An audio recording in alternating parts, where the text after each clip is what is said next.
Shalom semuanya, selamat pagi. Di hari Minggu ini kita mau fokus untuk memuliakan nama Tuhan. Dan sebelum kita memuliakan nama Tuhan, kita mau berdoa terlebih dahulu ya. Mari kita berdoa.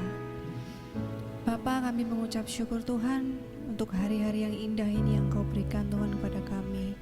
Dan hari ini Tuhan, di mana kami akan memuji dan memuliakan nama-Mu Bapa.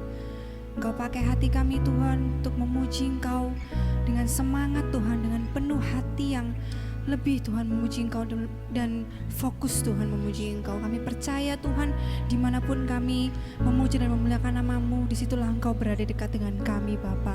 Dan juga Tuhan, izinkan kami Tuhan hari ini Tuhan, pagi ini Tuhan, di mana kami mendengarkan firman-Mu Tuhan, izinkan hati kami dapat menerima semua firman-Mu Tuhan, dan kami dapat menerapkan dalam hati kami, dalam kehidupan kami Bapa. Terima kasih Bapa, kiranya Engkau urapi Tuhan kebaktian hari ini Tuhan, yang di dalam nama-Mu Tuhan. Terima kasih Bapa, yang di dalam nama-Mu kami mengucap syukur dan berdoa. Haleluya, amin. Amin Jesus.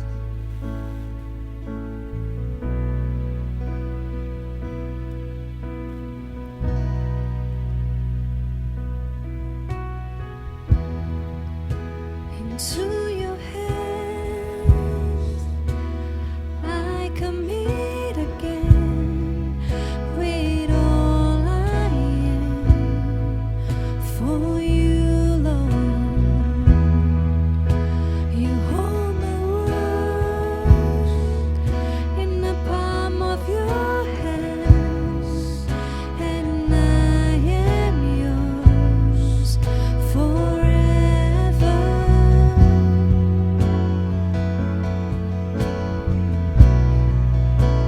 Jesus, I believe in you. Jesus, I belong to you. You're the reason that I live, the reason that I see. With all I am,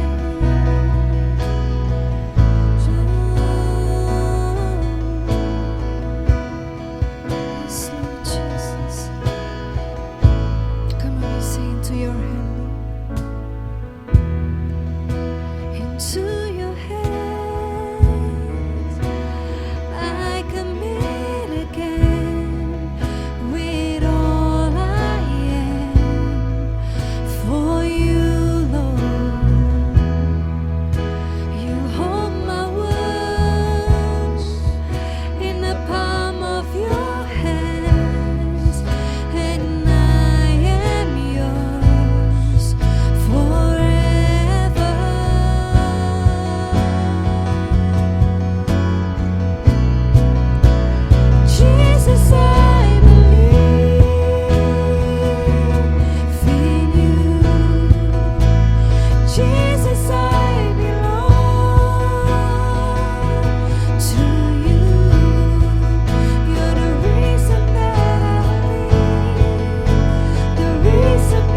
kebenaran yang berkuasa, kebenaran yang memiliki tujuan, kebenaran yang sungguh-sungguh akan membuat perubahan, transformasi kehidupan.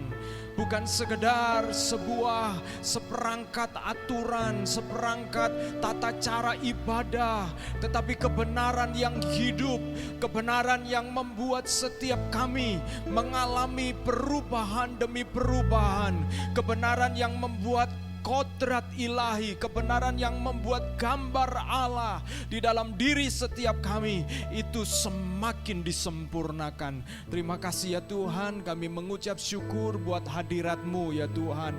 Dan sekali lagi marilah Engkau berbicara kepada kami melalui kebenaran firman Tuhan. Di dalam nama Yesus kami bersyukur dan siap dengarkan firman-Mu. Haleluya, amin, amin. Puji Tuhan, haleluya. Haleluya, haleluya. Shalom saudara-saudara. Selamat pagi saya ucapkan kepada kita semuanya. Kiranya saudara-saudara dalam keadaan sehat, masih segar bugar, dan sekalipun saudara dan saya sudah sekian bulan di dalam ibadah online, tetapi justru disinilah kita semakin diuji iman kita, diuji kesetiaan kita di tengah-tengah kondisi yang tidak biasa, tetapi kita harus menjadi biasa.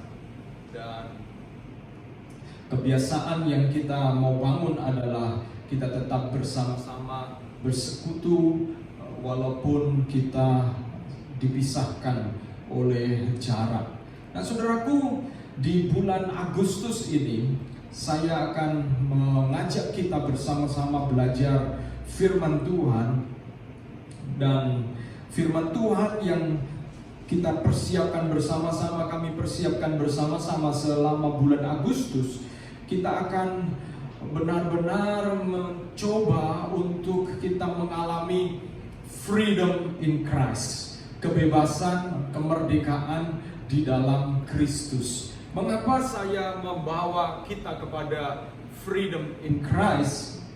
Saudaraku, sebab yang pertama, ada banyak kesempatan, ada banyak kali kita sebagai orang Kristen, seperti kita merasa ada hal yang wajar, hal yang sama sebelum kita menjadi orang Kristen. Atau bahkan ada di antara kita yang kemudian merasa justru semakin terbebani ketika saudara menjadi orang Kristen. Yang kedua, tentu saja bulan Agustus adalah bulan kemerdekaan buat bangsa Indonesia. Jadi saya ingin memanfaatkan momentum ini untuk kita benar-benar mendalami dan belajar bersama-sama freedom in Christ, kemerdekaan di dalam Kristus. Dan di dalam minggu ini, hari ini, pagi ini saya mau bicara tentang Truth that set us free.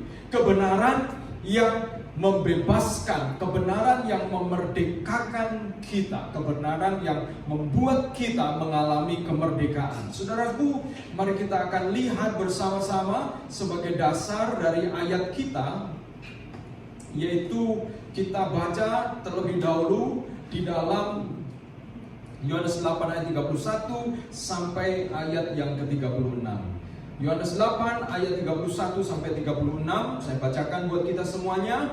Maka katanya kepada orang-orang Yahudi yang percaya kepadanya, jikalau kamu tetap dalam firman-Ku, kamu benar-benar adalah murid-Ku, dan kamu akan mengetahui kebenaran, dan kebenaran itu akan memerdekakan kamu.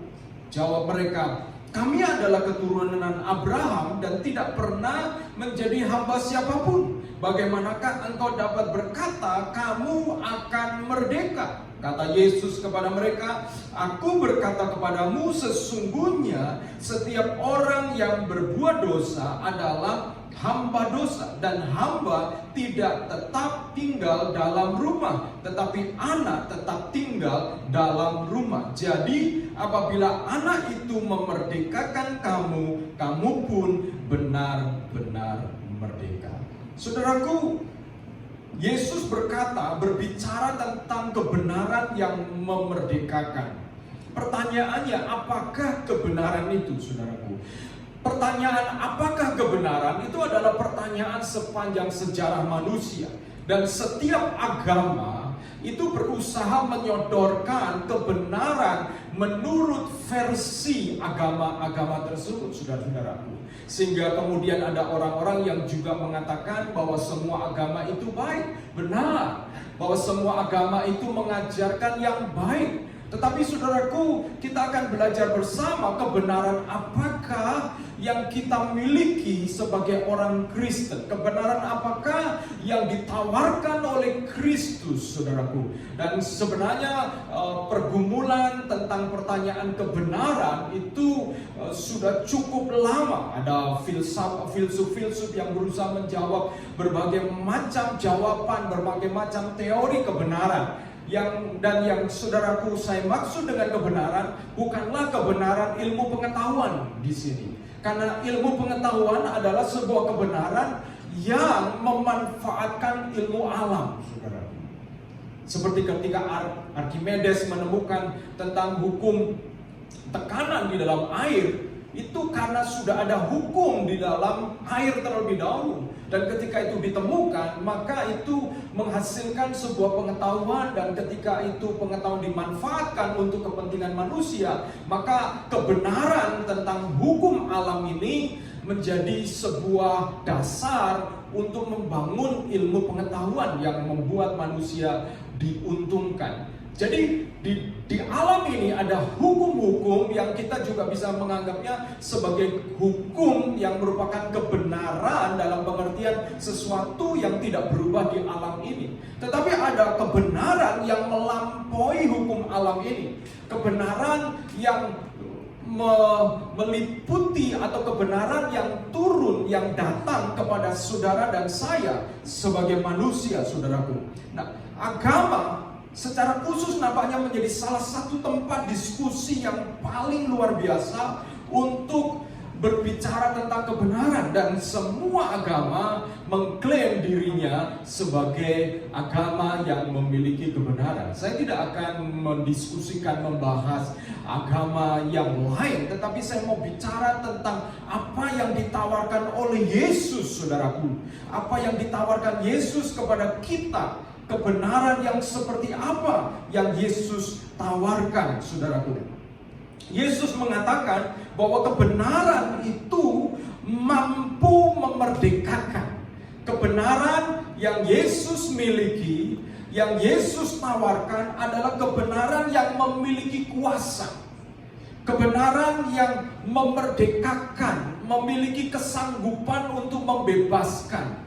Dibandingkan dengan kebenaran pada waktu Yesus hidup di muka bumi, adalah kebenaran yang ditawarkan oleh orang Yahudi, orang Farisi, adalah kebenaran berdasarkan aturan-aturan hukum Taurat yang makin lama makin memberatkan.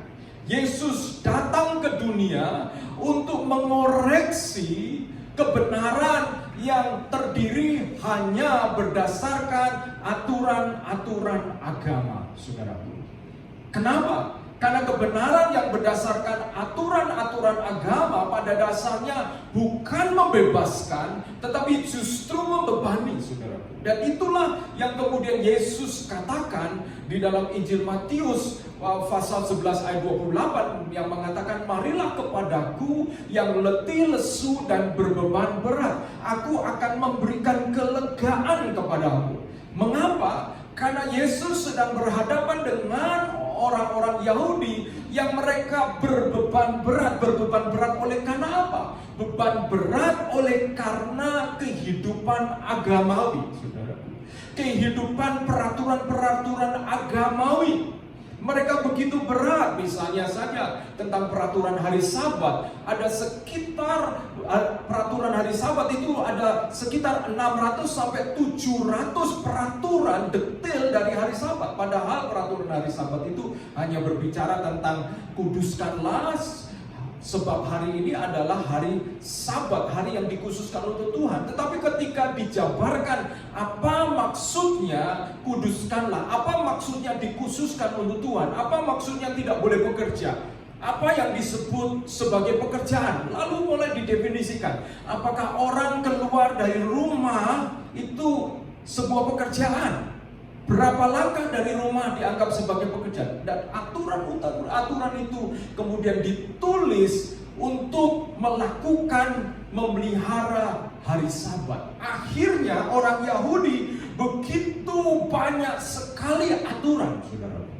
Nah, ketika kita menjalani kehidupan keagamaan kita juga bisa jatuh di dalam aturan-aturan. Sementara sesungguhnya jiwa kita itu malah terbelenggu, jiwa kita malah terbebani, saudaraku. Padahal yang ditawarkan oleh Yesus kebenaran yang membebaskan, kebenaran yang memerdekakan. Kalau begitu, kebenaran seperti apakah, saudaraku?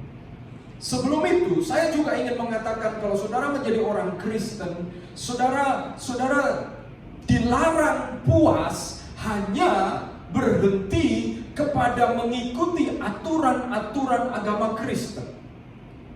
Saudara hanya berhenti di sana dan puas, saya punya KTP Kristen, saya mungkin beribadah, saya mungkin melakukan kegiatan-kegiatan agama Kristen. Tetapi apakah saudara dan saya benar-benar itu telah dimerdekakan oleh kebenaran? Dan saudara dan saya mengalami kemerdekaan, kebebasan yang sejati, yang membawa saudara dan saya pada akhirnya kebebasan itu membawa kita kepada kebebasan yang puncak, yaitu kebebasan di dalam kekekalan di dalam surga yang mulia.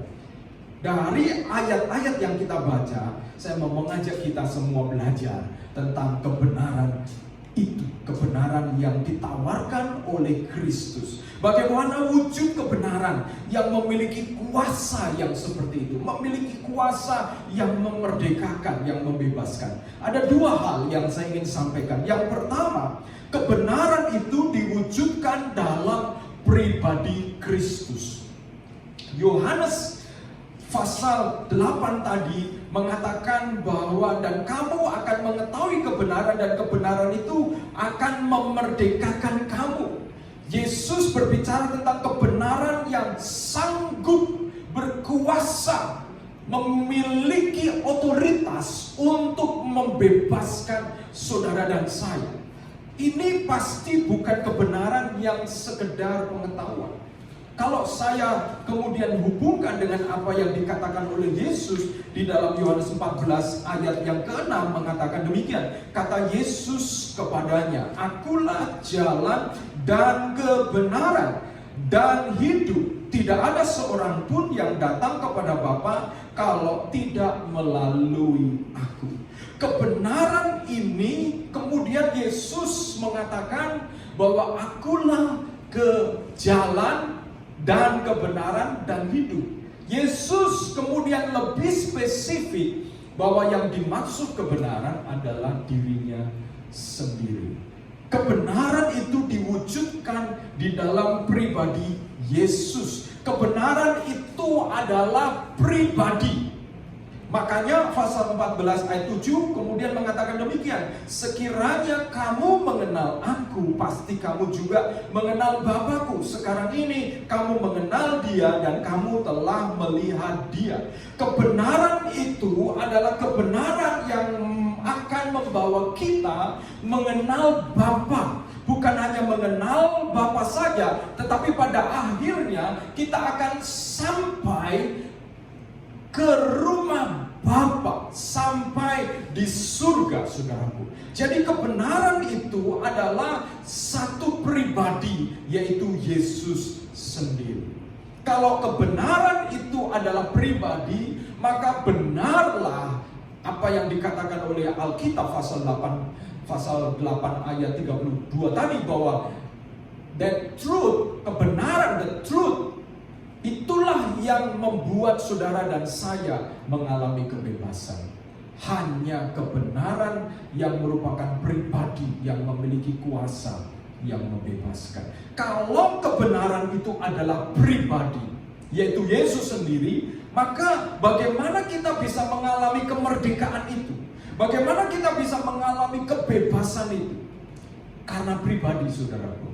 Saudara, kalau saya dan saudara ini memiliki hubungan dengan pribadi, atau kita mau mendapatkan benefit, manfaat dari seseorang, dari pribadi tersebut, maka apa yang kita lakukan? Saya melihat ketika Yesus sebagai kebenaran, pribadi itu sebagai kebenaran, maka yang pertama, hubungan dengan Kristus itu berarti sangat penting.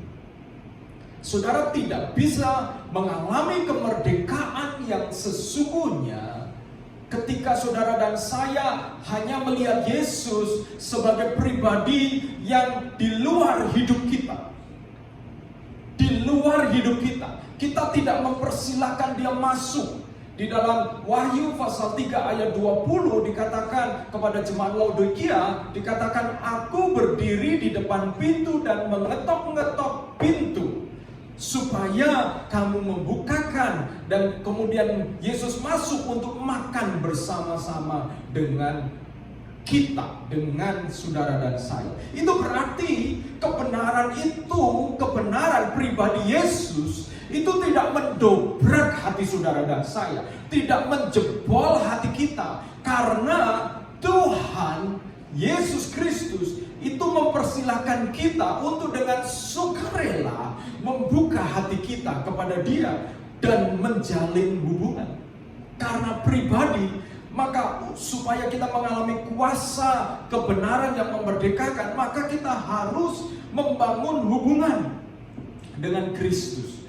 Mengapa menjadi orang Kristen tidak cukup saudara-saudara hanya ke gereja, kemudian atau saudara beribadah, saudara memberikan persembahan, saudara perlu merayakan Natal, Paskah dan lain sebagainya, ikut perjamuan kudus. Saudara juga harus membangun hubungan, sebab kebenaran itu adalah pribadi. Saudara tidak mungkin mengenal seseorang tanpa adanya hubungan. Saudara tidak mungkin mendapatkan manfaat di dalam bersama pengenalan saudara dengan seseorang kalau saudara dan saya tidak membangun hubungan. Di dalam hubungan ini kita perlu mengembangkan kasih, mengembangkan komunikasi, mengembangkan kontak, mengembangkan komitmen. Ada 4K yang paling tidak saya ingin sampaikan. Kita mengembangkan hubungan dengan cara kita menyatakan kasih. Kasih itu merupakan bagian emosi, ada sisi pikiran, perasaan, kehendak kita yang kita curahkan di dalam kasih, saudaraku. Saudara, pernahkah saudara mengatakan kepada Tuhan secara verbal, Yesus, aku mengasihi Engkau. Yesus, aku mengasihi Engkau. Kadang-kadang kita berpikir Yesus adalah ide, Yesus adalah jauh di sana. Tapi saudara-saudara, di dalam hubungan, ketika saudara membangun hubungan, saudara menyatakan kasih, ada waktunya saudara perlu menyatakan kasih. Bukan hanya kepada orang yang kita kasihi, tetapi sebenarnya ketika kita menyatakan kasih secara verbal, maka kita didorong untuk mengekspresikan kasih itu. Berkomunikasi, kita mengambil waktu untuk berkomunikasi, mendengar dari dia, kontak, bersentuhan, mengalami jamahan Tuhan, komitmen, menyatakan, memenuhi apa yang kita nyatakan. Hubungan dengan Kristus adalah kebenaran yang membebaskan, karena kebenaran itu adalah suatu pribadi. Mengapa ada orang-orang Kristen mungkin yang ketika dia makin lama menjadi orang Kristen, lama-lama dia tidak mengalami sukacita, tidak mengalami freedom, karena kemungkinan hubungannya jauh dengan Kristus. Dia tidak mengalami kedekatan karena Kristus pribadi itu adalah kebenaran sendiri, dan kebenaran dijanjikan oleh Tuhan akan memerdekakan kamu. Saudara-saudara, yang kedua, karena kebenaran itu adalah Kristus, pribadi Kristus itu sendiri, maka meneladani Kristus itu adalah jalan hidup orang benar. Meneladani Kristus adalah jalan hidup orang benar. Kitab Amsal mengatakan bahwa jalan hidup orang benar bagai rembang tengah hari yang makin lama makin terang cahayanya. Kadang-kadang orang mencoba memahami ini sebagai, ya sudah, kalau saya jadi orang Kristen maka janji Tuhan hidup saya akan makin terang, makin baik. Saudara, kalau saudara dan saya tidak meneladani Kristus, maka jalan kebenaran itu tidak makin terang di dalam hidup saya dan saudara-saudara.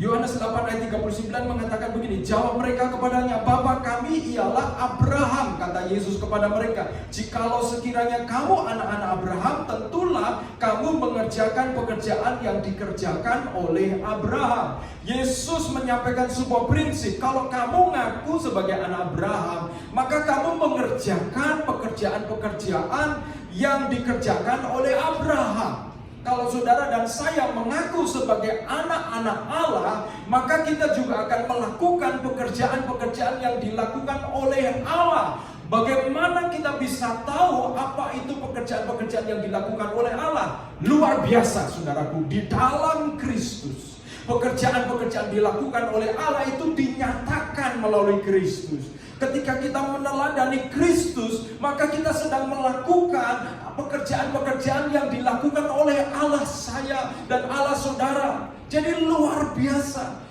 Allah telah memberikan satu teladan model buat saya dan saudara untuk benar-benar menjadi anak Allah dengan mengerjakan pekerjaan-pekerjaan yang Allah lakukan melalui apa? Melalui ku mau sepertimu Yesus, disempurnakan selalu. Saudaraku, ketika engkau di dalam hidupmu sehari-hari, di dalam pekerjaan, di dalam hubungan, di dalam ketika engkau menghadapi persoalan, di dalam ketika engkau menghadapi kesuksesan sekalipun, keberhasilan, apa yang engkau lakukan, respon apa yang engkau lakukan ketika menerima itu semua, engkau harus ingat, belajar meneladani Kristus, maka engkau akan dimerdekakan oleh kebenaran.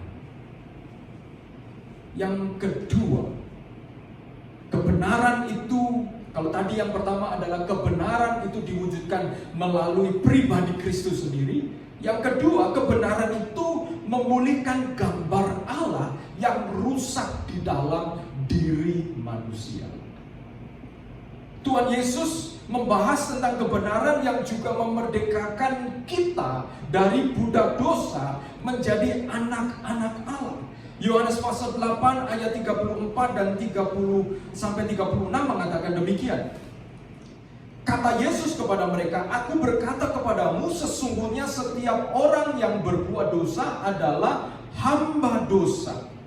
Dan hamba tidak tetap tinggal dalam rumah, tetapi anak tetap tinggal dalam rumah. Jadi apabila anak itu memerdekakan kamu, kamu pun benar-benar merdeka. Dosa telah merusak gambar Allah di dalam diri manusia. Kalau kita melihat di dalam Kejadian pasal 1, di sana manusia yang pertama diciptakan Tuhan serupa dan segambar dengan Allah. Adam dan Hawa, nenek moyang kita, itu memiliki karakteristik yang Allah miliki. Di dalam hukum moral, di dalam moral mereka, di dalam cara mereka meresponi segala sesuatu, di dalamnya ada sifat-sifat ilahi, sifat-sifat moral. Tapi ketika manusia jatuh dalam dosa, dosa menghancurkan gambar itu. Dosa menghancurkan image itu. Pak, apa sih image itu? Saudara dan saya, tidak berarti kita ini sebelum manusia jatuh dalam dosa, bukan berarti kita menjadi tidak terbatas seperti Allah. Pasti berbeda, karena Allah adalah pencipta kita. Tidak mungkin ciptaannya akan menjadi sama dengan penciptanya. Tetapi saudaraku, sama seperti kalau saudara misalnya ada di antara saudara yang videographer mungkin, atau fotografer, atau fashion designer, maka saudara-saudara pasti punya ciri. Kalau saudara seorang perancang busana, saudara punya ciri yang akan muncul di dalam karya saudara, pasti itu. Perancang busana satu dengan yang lain mungkin mereka mengikuti tren, tetapi mereka mengembangkan ciri di dalam karya-karya mereka. Demikian juga kalau saudara adalah seorang pencipta. Jadi ada pekerjaan-pekerjaan yang memang disebut sebagai creator. Saudara pencipta, videographer. Saudara akan menciptakan sentuhan-sentuhan yang akan berbeda dengan videographer yang lain. Karena sentuhan itu mencerminkan kesukaan saudara, mencerminkan passion saudara-saudara. Demikian juga Allah ketika menciptakan manusia, Allah menaruh image-nya, menaruh kesukaannya. Itu ada di dalam diri manusia. Allah tidak menaruh image-nya kepada binatang, tetapi Allah menaruh image-nya kepada saudara dan saya. Makanya saudara dan saya, ketika kita kemudian manusia jatuh dalam dosa, tidak heran manusia bisa menjadi seperti binatang atau bahkan lebih rendah dari binatang. Manusia kehilangan image-nya. Ketika perang terjadi, kejahatan perang luar biasa, manusia kehilangan martabatnya. Dan kalau saudara membaca di dalam Yohanes pasal 8, di dalam kisah awal Yohanes pasal 8, saudaraku, di sana Yesus itu membebaskan perempuan yang berzina. Perhatikan, orang-orang membawa perempuan yang berzina ini, yang kedapatan berzina, lalu kemudian ingin menghukum dia dengan melempari batu. Dan sebelumnya mereka kemudian menyerahkan kepada Yesus supaya Yesus memberikan sikap. Yesus kemudian mengatakan, ketika Yesus sudah menulis di atas tanah, dia kemudian mengatakan demikian, barang siapa yang tidak berdosa, silakan dia melempar batu. Saudaraku, Yesus memberikan respon, menyatakan sebuah kebenaran yang membebaskan wanita yang kedapatan berzina itu. Dan juga sebenarnya membebaskan orang-orang yang menghakimi wanita itu. Karena Yesus mengatakan, barang siapa tidak berdosa. Pernyataan Yesus ini adalah pernyataan kebenaran. Karena sesungguhnya semua yang ada di situ pasti berdosa. Dan karena mereka menyadari diri mereka berdosa, maka mereka meninggalkan tempat itu dan tidak menghukum wanita itu karena pernyataan Yesus. Perhatikan, kebenaran yang Yesus sampaikan itu membuat orang-orang tercelik matanya. Mereka yang mau menghakimi wanita itu tercelik matanya bahwa mereka juga orang berdosa. Lalu pernyataan Yesus yang sama itu membebaskan wanita ini dari hukuman dan mengangkat martabat wanita ini dari wanita yang seharusnya dilempari batu, tidak punya masa depan lagi karena pasti dia akan mati kalau dihukum mati, dirajam batu. Tapi kemudian Yesus mengatakan kepada wanita itu, pergilah dan jangan berbuat dosa lagi. Yesus mengangkat wanita itu dari budak dosa menjadi anak Allah, karena Yesus memberikan pengampunan, kebenaran yang memulihkan. Kebenaran itu adalah kebenaran yang memulihkan gambar Allah yang rusak di dalam diri saya dan saudara-saudara. Saudara-saudara, gambar diri di dalam diri kita itu rusak dan hilang. Namun oleh karena Kristus, maka saudara dan saya, gambar dirinya mulai diperbaiki, disempurnakan. Dan karena Kristus, saudara dan saya mengalami pemulihan kodrat ilahi. Gambar Allah di dalam diri saudara itu dipulihkan.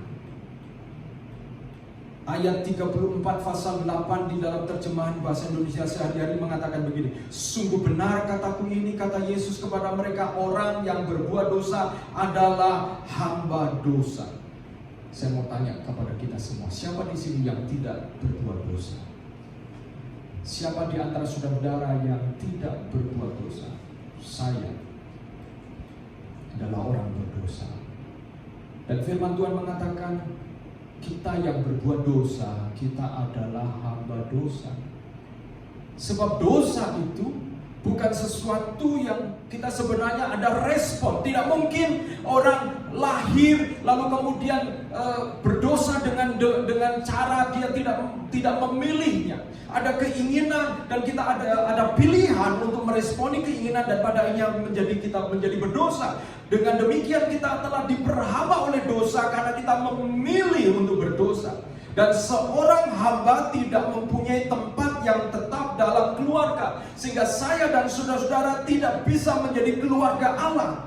Sedangkan anak untuk selama-lamanya mempunyai tempat dalam keluarga. Ayat 36, karena itulah kalau Yesus Kristus membebaskan kalian, kalian sungguh-sungguh bebas. Kalian sungguh-sungguh menjadi anak Allah. Dulunya budak dosa, dulunya adalah keturunan dari bapa segala pendusta, yaitu iblis.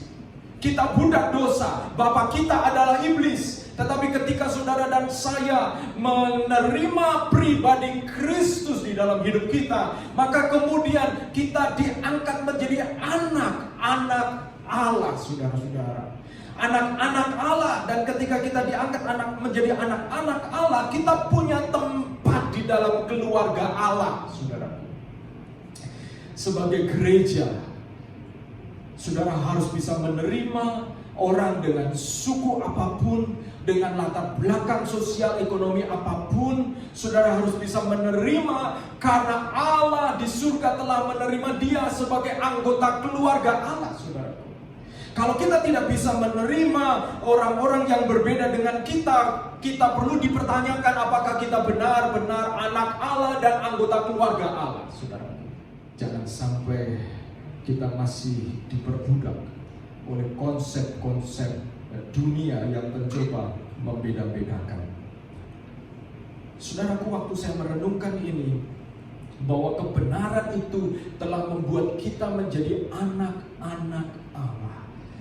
Wah, luar biasa. Kita punya tempat di dalam the family of God, keluarga Allah, saudaraku. Kita ini adalah saudara kandung di dalam Allah. Kita mungkin berbeda orang tua. Saudara dan saya punya orang tua yang berbeda. Bahkan mungkin kita berbeda suku. Kita berbeda dari latar belakang, dari tempat. Kita mungkin berbeda dari berbagai macam sisi. Tetapi begitu saudara dan saya diangkat anak Allah itu, yaitu Kristus, itu menjadikan kita sebagai anggota keluarga Allah itu, maka saudara dan saya, kita menjadi saudara di dalam Tuhan. Lagu lama mengatakan, yaitu berbicara, ku kasihi kau dengan kasih Tuhan, ku kasihi kau dengan kasih Tuhan, ku lihat di wajahmu kemuliaan Raja, ku kasihi kau dengan kasih Tuhan. Mengapa saudaraku? Sebab kita telah terlebih dahulu dikasihi oleh Allah kita. Dan siapapun orang yang percaya kepada Kristus, mereka adalah saudara kita. Kita satu keluarga di dalam Allah. Coba renungkan, kira-kira saudara-saudara, kalau saudara adalah jemaat SAF, ingat ada jemaat-jemaat yang mungkin saudara sudah lama tidak kontak, atau mungkin saudara mendengar mereka sedang bergumul, sedang ada di dalam masalah. Sebagai saudara seiman, satu keluarga Allah, kita yang gambar Allah, citra diri Allah, gambar Allah di dalam diri kita, image Allah itu telah dipulihkan, maka kita juga harus memperhatikan saudara-saudara yang lain. Wow, kita adalah anak-anak Allah, bukan hamba-hamba dosa lagi. Amin. Kebenaran itu juga mengubah identitas saya dan saudara. Perubahan identitas itu mengubah tujuan keberadaan kita, saudaraku. Mengapa kita ada di dunia itu berubah. Kalau dulu adalah budak dosa, maka pasti tujuannya, karena firman Tuhan mengatakan upah dosa adalah maut, maka ujung perjalanan kita adalah maut, saudaraku. Tetapi ketika kita kemudian oleh karena kebenaran kita menjadi anggota keluarga Allah, maka saudara dan saya, tujuan kita adalah memuliakan Bapa kita di surga. Kalau saudaraku sudah memakai baju yang rapi, maka saudaraku akan merasa sungkan untuk bermain-main lumpur. Tapi kalau saudaraku memakai baju yang tidak bersih, kotor, maka saudara akan cenderung untuk bermain-main dengan kekotoran. Saudara, baju hidup kita itu telah dilepaskan dan telah dikenakan baju yang baru. Kolose pasal 3 ayat 10 mengatakan demikian. Dan telah mengenakan manusia baru yang terus-menerus diperbaharui untuk memperoleh pengetahuan yang benar menurut gambar kalibnya.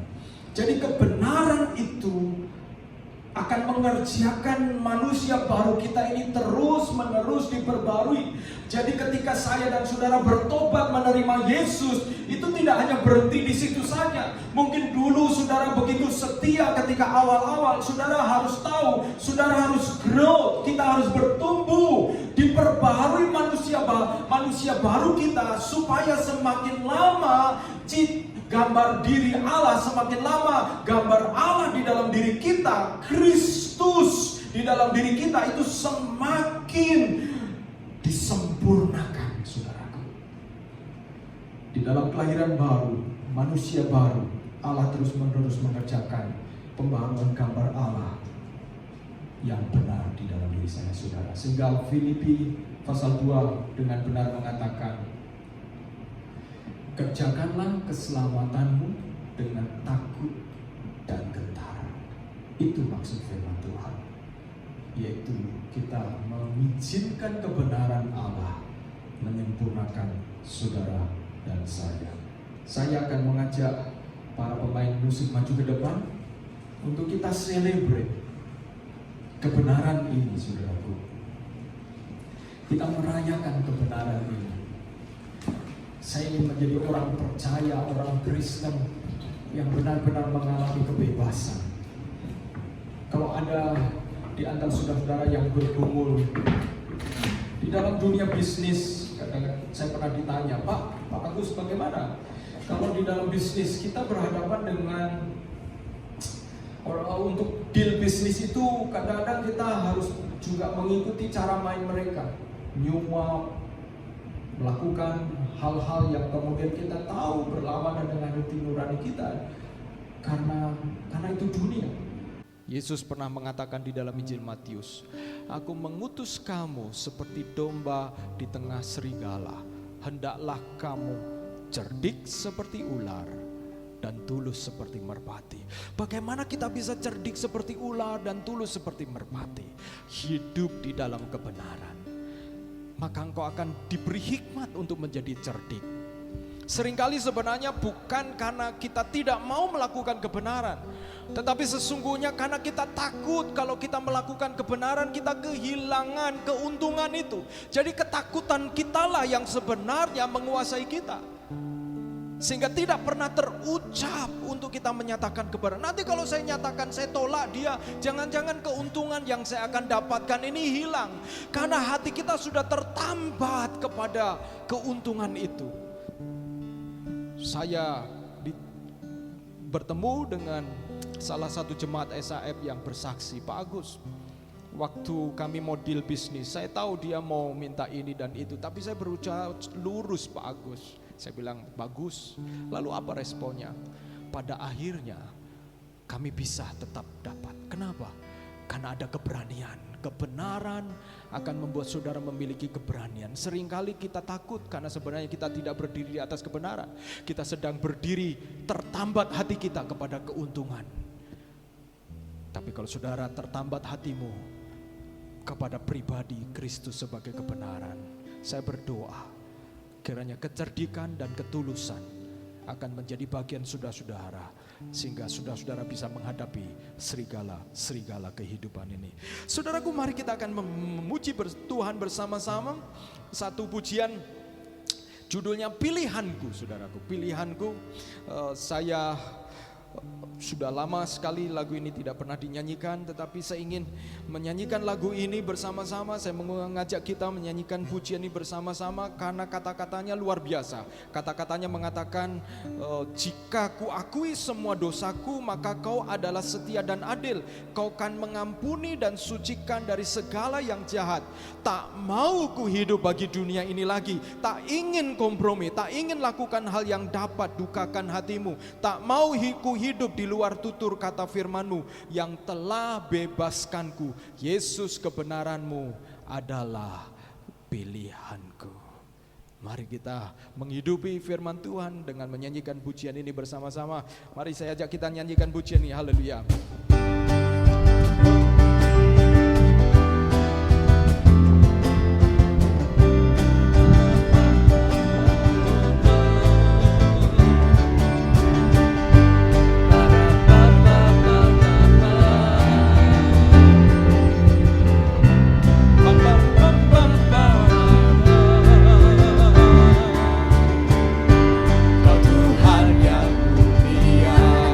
Turun ke dunia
ada satu komen di YouTube yang menarik saya. Komen itu mengatakan begini, lagu ini adalah lagu yang penuh sukacita, tapi waktu saya menyanyikan, mengapa ya kok saya meneteskan air mata? Lalu dia mengatakan, karena kalimat ini, tak mau ku hidup bagi dunia ini lagi. Tak ingin kompromi, tak ingin lakukan hal yang dapat dukakan hatimu. Tak mau ku hidup di luar tutur kata firman. Saya juga bisa menangis, karena sekalipun lagu ini penuh sukacita, bahwa betapa sering saya ada di dalam persimpangan jalan untuk hidup bagi dunia ini, padahal Kristus sudah mati untuk saya. Mari kita saudaraku bersama-sama datang kepada Tuhan, minta sekali lagi kebenarannya melawat saya dan saudara-saudara, menyentuh, menjamah hidup kita. Kita nyanyikan chorusnya sebagai doa kita. Tak mau ku hidup bagi dunia ini lagi, tak ingin kompromi, tak ingin lakukan hal yang dapat dukakan hatimu. Tak mau ku hidup di luar tutur kata firman-Mu yang telah bebaskanku. Amin. Yesus kebenaran adalah